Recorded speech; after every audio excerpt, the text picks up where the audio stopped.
Last night, Jesus came to my house to keep the Passover with his disciples. I live next to a builder's yard on the south side. I've got a big front room, so I got it ready for him. I'd met him before, and he had challenged me once about how much money I had, and how little of it I gave away. He taught me how to be generous. That's why I was keen to give him the room to say, "It's all yours, Jesus." But what can I say now? Jesus, you told me to give away everything and to take up my cross. Maybe if I'd done that, maybe if all of us had done that, you wouldn't be strung up, crucified by the people who find you too threatening. We could all have earned less and loved more, and I could have taken you more seriously. Because I stood back and did nothing, I helped you onto the cross, and I am deeply, deeply sorry.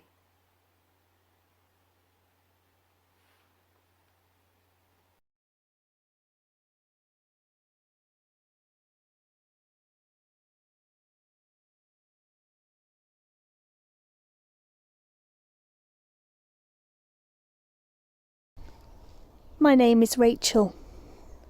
I am a servant in the priest's house, so I know everything about everybody. That's why I recognised Peter. I'd seen him with Jesus. But I'd never seen anything like what happened this morning. I arrived at my usual time, about 5 o'clock. I was going to start cleaning the main hall, but I couldn't get near it. The place was packed out. Everyone was shouting. It was like a madhouse. Couldn't say a thing. What can I say now? Jesus, you don't deserve any of this. The men who hit you and swore at you might call themselves religious, but they're just scum. A pack of liars, the lot of them. They were jealous of you because people listened to you, because you said God loved the poor, because you let us see that God could smile and heal and even cry. Well, all they could do was criticise and condemn people. I wish I'd spoken up this morning, Jesus. I wish I'd shouted that you were a good man. I wish I'd told them that you healed my little sister. I'm sorry, Jesus, that in the face of wicked men, I never put in a good word for you.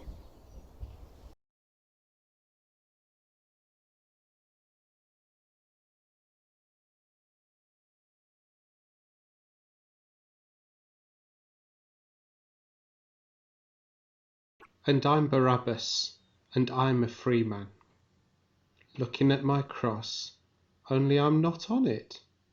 I'm just standing here alive, and he is there dying. I shouldn't hang around here for long. Everyone knows me, and knows what I've done. To some I'm a hero, a man of action. To others I'm a man to be feared. My name is terror to the Romans.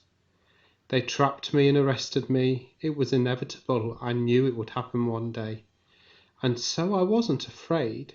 They can kill me, but there's one of me, and I've killed lots of them. So it's been worth it. The trial was a foregone conclusion. So there I was, sitting on death row, waiting for the inevitable, when I heard this chanting, "Barabbas! Barabbas!" All these people shouting my name. Over and over. More trouble? I was up to my neck in trouble. I was at the end of the line, on death row. I was going to be nailed to a cross, naked, laughed at. And if I hadn't died by sunset, they would probably break my legs, just to hurry me along. Not even Pilate is stupid enough to leave us up there over the Sabbath. So with that in mind, I wasn't really bothered what else they did to me. They can't do anything worse than crucifixion. Having that hanging over you clears your mind. Why be frightened of anything else? Next thing that happened, there was a key turned in the lock, and they unchained me, took me outside, and just let me go. I stood there blinking in the sunlight, not for very long. I didn't know what had happened, but I saw my chance, and I wasn't going to hang around long enough for them to decide they'd made a mistake. I ran and ran. If I've got the story straight, Pilate gave them a choice: release Jesus or release me, Barabbas. And they chose me.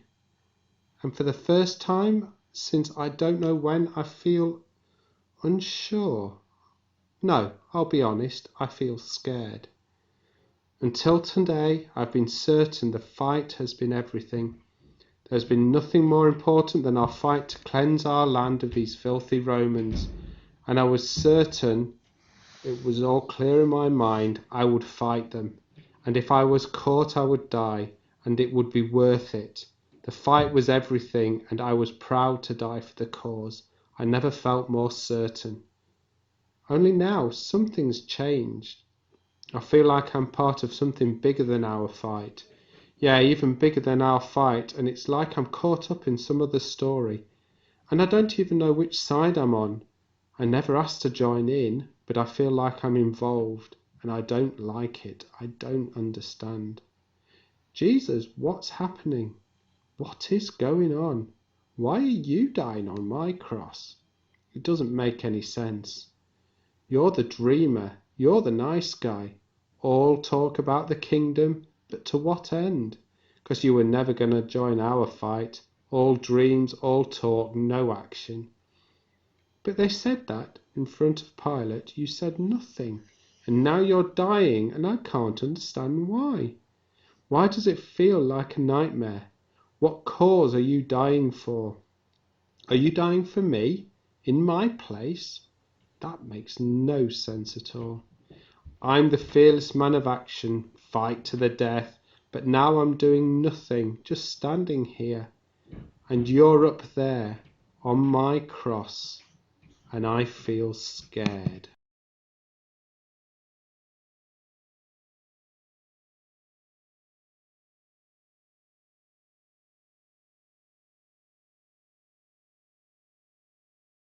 I'm Simon, and I come from Cyrene in North Africa, and I would not have been in Jerusalem today if it had not been for my business.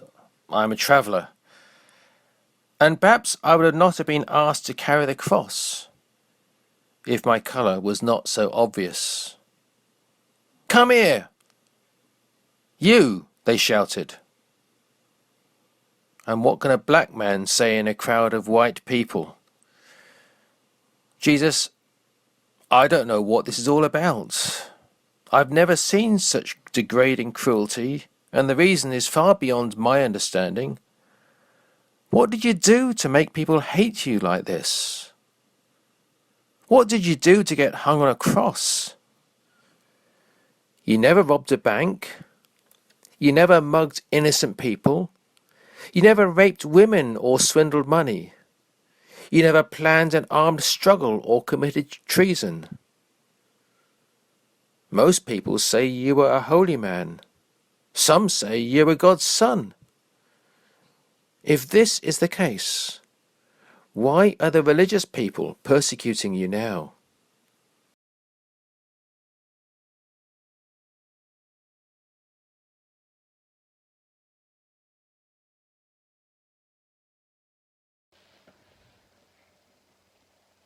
Would you be here if you were me?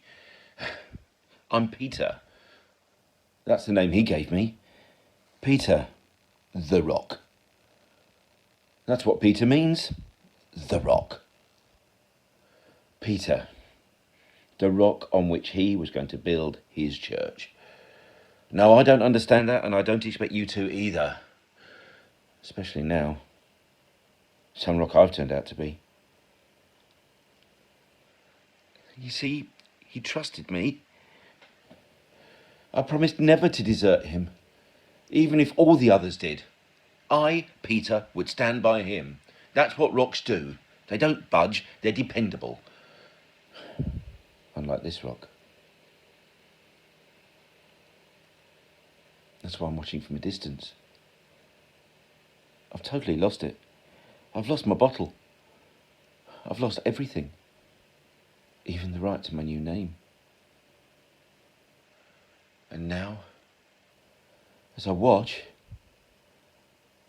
I'm losing him.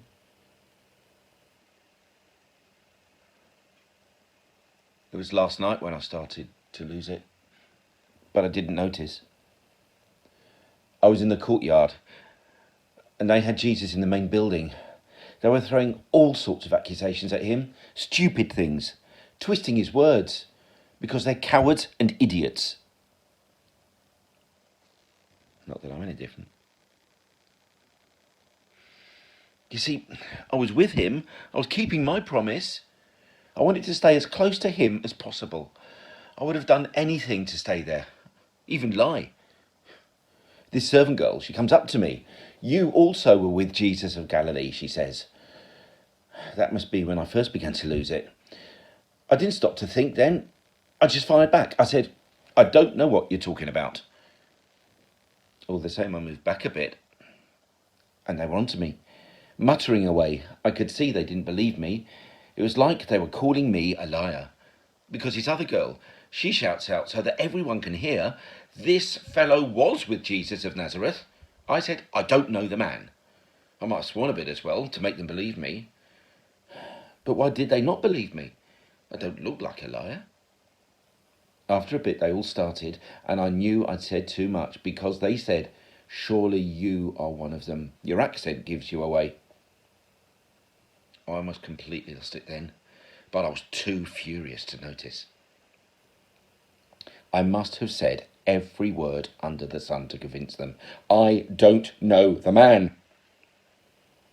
Then immediately after I'd said it, a rooster crowed.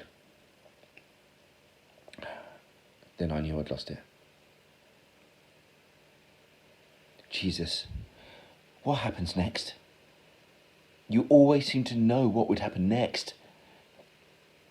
I thought when they flogged you that would be the end. How many men, strong men at that, can survive a Roman flogging? I thought that would be the end. You whipped to death. I've seen your back from a distance. I've seen what those jagged bones in the whip did to your back, eating away at you, tearing the muscle from your bones. These Romans are animals. And yet you survived. Just. Survived for what, though? Because now it's worse. What could be worse than a Roman flogging? Only a Roman cross. These Romans are just barbaric animals.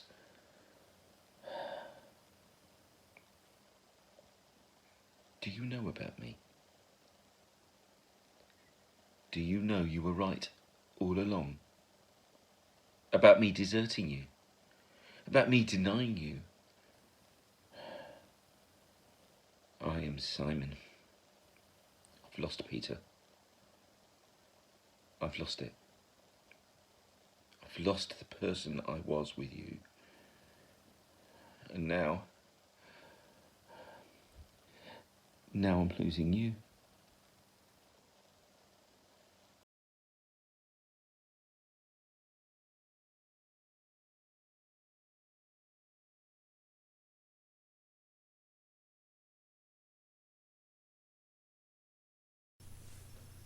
I'm one of those soldiers. I had the afternoon off, so I came along. I'll keep my name to myself. I wish I hadn't come, not now that I can see him. I mean, by the time we got our hands on him this morning, there wasn't much left of him. There never is much left after a flogging. And he was a troublemaker. So they said. The same as all those nutters from Galilee. All the hotheads come from there, causing trouble, disturbing people. Like these people need much to get them going.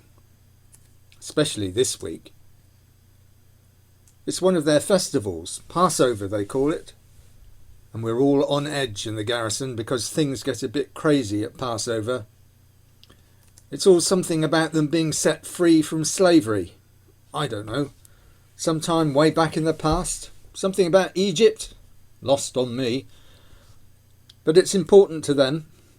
They all go a bit crazy. And so all the lads are on edge. We're on the lookout for them, the nutters. Any rabble raisers. Hit the leaders hard. That shuts the rest up. All the lads had got a bit crazy. They started it. The others, not me. I wasn't going to join in. But once everyone was at him, I couldn't be left out. That's asking for trouble. And anyway, troublemakers get what's coming to them. He knew what he was doing last week when he rode that donkey into town. He knew what was coming to him. Textbook example. Bloke rides in on a donkey. People wave palm branches. They go nuts and say the king has arrived. And there's trouble for everyone then. We don't need another of their kings. It's just, he didn't look like trouble. And even less so when they had dressed him up as a king. Someone got him this scarlet robe. I mean, there's no harm in having a laugh, and he was asking for it. Anyway, they put this scarlet robe on him and this crown of thorns. Now that was nasty. Those thorns are sharp. The bloke who put it on his head reckons he came off worse. All his hands were spiked and bleeding. He's a vicious one. He rammed it down on the prisoner's head. No, that was nasty. I didn't start the nasty stuff, but the nastier it got, the more he looked at us. Not angry, just sad. If he'd been angry, it would have been better. I wish he'd been angry. I wish he'd cursed us. But he just looked at us, sad and frightened. I wish I hadn't done it. I wish I could start today again. But it was either that or set him free. I had to do something, so I took the stick. I snatched the stick, the one they gave him as a staff to go with the crown. He wouldn't stop looking at me. I had no choice. It was too late by then. The others had filled me with this poison. It was hit him or free him. I couldn't have done anything else. It was like a madness. Blow after blow all about his head. And there wasn't much of him in the first place. Jesus, I can't look at you now, even though they've now done worse to you, but I can't stop looking at you, because you're looking at them now, like you looked at me. No revenge, no hatred, just sadness. Sadness. Not sadness for yourself, but for them. And sadness for me. As if I'm the one who deserves pity. Like I'm the one in real trouble.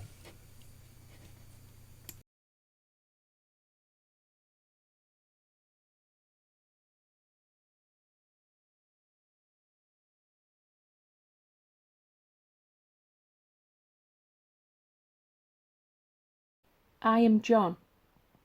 I've followed Jesus for near on 3 years, but I'm ashamed to say I've been keeping my distance today.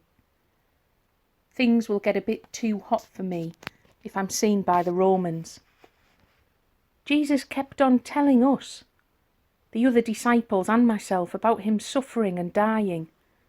I did listen, but I just never thought it would happen. And then when it started, it all happened so quickly.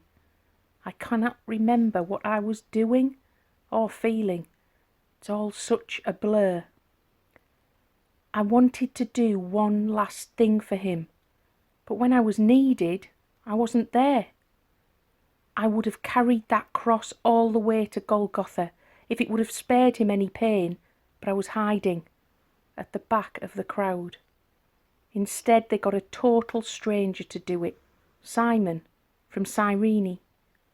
He said he wouldn't have been in Jerusalem today if it hadn't been for business. The Romans just grabbed him, a complete stranger, out the crowd and made him carry Jesus' cross.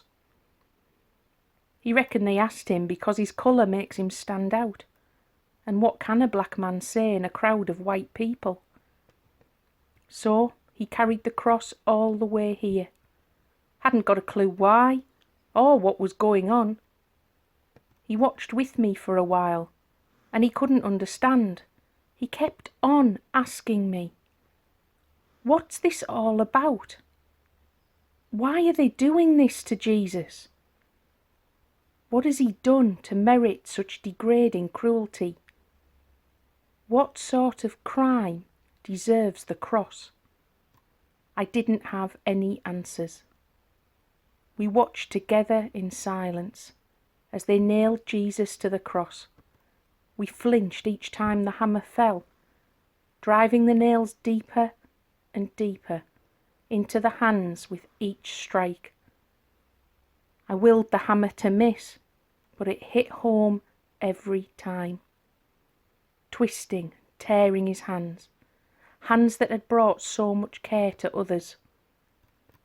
Simon kept asking, just kept asking, what could he have done to deserve this? And once again, I had no answer to give him. After they nailed him to the cross, hands and feet, they lifted it up high. Some people actually cheered. Can you believe it? They cheered. The cross thumped into place, and I saw the agony on his face. Simon and I watched speechless. We were strangers to each other. I'd known Jesus for ages, Simon had only just met him, but we were both struck dumb with the horror of it all. Now I stand here watching you slowly die. Jesus, I remember you told us you would suffer and die. I didn't take it in then, and I don't understand it now.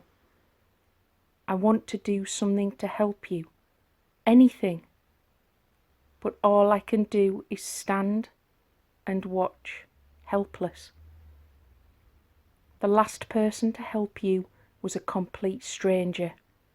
Jesus, I so want to help you, but I can't.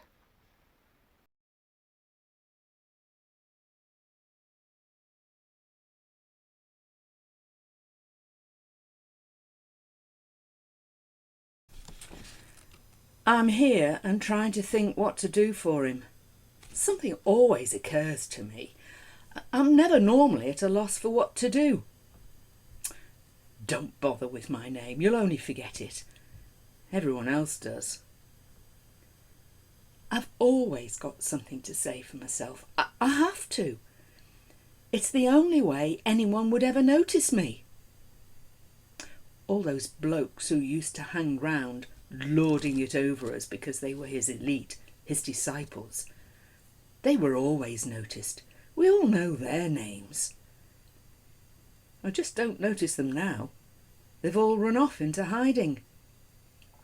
Well, there's the advantage of being unremarkable. No one notices me here now. Me, in a crowd of fools. But I'm not part of it. They pour out their cruel words, their cheap insults. They let all their scorn run over him. But I'll have no part in that. I have no words, and I can do nothing. Standing here, looking at Jesus, I'm speechless. Just like the last time I saw him, only a few days ago. I was in the house of Simon the leper, and he was there too. And now I think of it, he looked sad then. He looked like a man with a lot on his mind, like he was carrying a great weight. I don't know what came over me. I really don't. I just knew what I had to do. It felt like the most obvious thing, but I couldn't have explained why. You see, I had this jar of perfume. Not any old perfume, but the really good stuff. You know, the really expensive stuff. I'd been saving for months and months for this. I mean, it wasn't cheap. and I don't know what came over me. I just had to do it. I walked right up to him where he was reclining at the table, and I poured the whole jar over him, every last drop. And the perfume was incredible. The whole room was filled with it, and I dare say the whole street was filled with it. And for a moment I couldn't feel anything else other than this sense that I'd done the right thing. But then I saw their faces, the faces that said it all. I mean his disciples, the elite, the know-it-alls. They made me doubt before they said anything. Judas then took the waste of money approach. He was being very sensible, talking about the cost of the perfume and how I should have given the money to the poor. To the poor? To his pockets, more like. Anyway, I'm not going to think of him. Let him have his dirty money. It won't do him any good. But then I looked at Jesus, and he was looking at me, and he wasn't angry. And he provided the explanation. He told me what I'd just done and why I did it. He said, "Leave her alone. Why are you bothering her? She's done a beautiful thing to me. She poured perfume on my body to prepare for my burial. I tell you the truth. Wherever the gospel is preached throughout the world, what she has done will be told in memory of her." Jesus, I'm an ordinary woman. They didn't bother with my name, but you said that wherever your story is told, then my part in your story will be remembered. You took my impulsive love then and made it noble, and I couldn't understand what you meant. But I think I understand now. You knew all this would happen. You knew that you would die like this. You knew that you would face senseless fools pouring insults over you. And now I have nothing to say. Now I have nothing I can do for you, and this time I'm too afraid to step out of the crowd and risk being noticed. But I'm here. Please know that I'm here.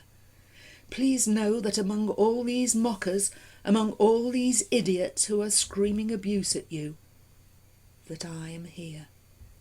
I who poured perfume over you to prepare for your burial. I am here. And I have no other words.